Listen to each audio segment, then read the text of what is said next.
Au programme aujourd'hui, les stations-service vont être autorisées à vendre à perte et les précommandes pour le fameux Cybertruck s'envolent complètement. Bienvenue à tous sur la chaîne Octane. Retrouvez une nouvelle vidéo tous les jours résumant l'actu automobile. Alors n'oubliez pas de vous abonner pour ne rien louper. Accrochez vos ceintures car nous voilà partis sur les routes escarpées des prix du carburant. Une course où chaque virage nous réserve son lot de surprises et où le gouvernement tente de trouver la trajectoire parfaite pour alléger la facture sans pour autant faire un tête-à-queue budgétaire. Après avoir tenté de pousser les distributeurs à brader le précieux liquide, voilà qu'on leur demande maintenant de jouer les philanthropes en vendant à perte.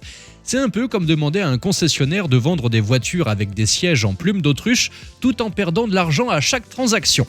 Mais comme dans toute course, il y a des partisans et des détracteurs. Francis Pousse du syndicat des stations-service craint que cette mesure ne fasse mourir les petits distributeurs, tandis que les gros groupes accéléreront encore plus fort.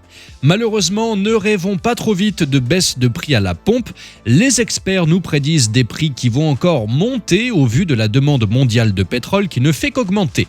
Mais Bruno Le Maire nous donne quand même rendez-vous en octobre pour un débat à l'Assemblée nationale.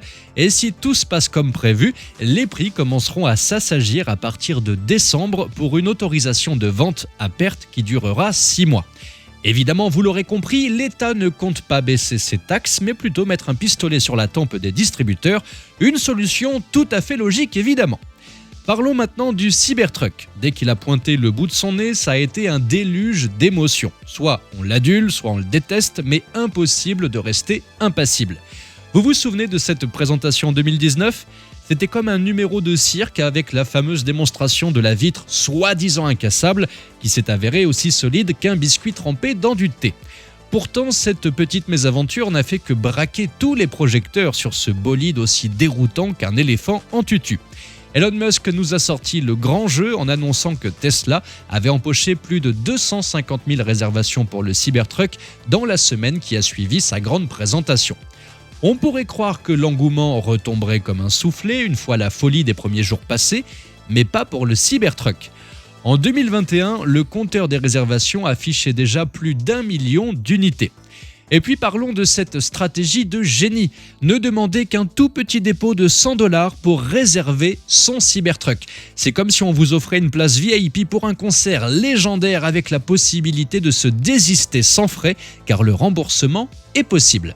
Dans l'arène automobile, le taux de désistement entre précommande et commande ferme avoisine les 20%.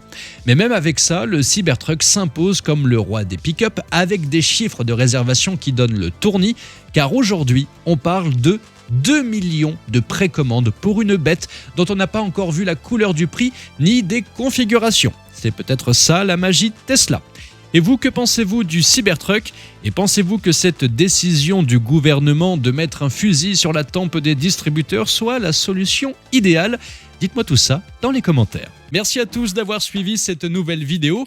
N'hésitez pas à vous abonner, à activer la cloche des notifications pour être sûr de ne rien louper, liker, partager et vous pouvez également venir nous rejoindre sur notre compte TikTok. Ciao !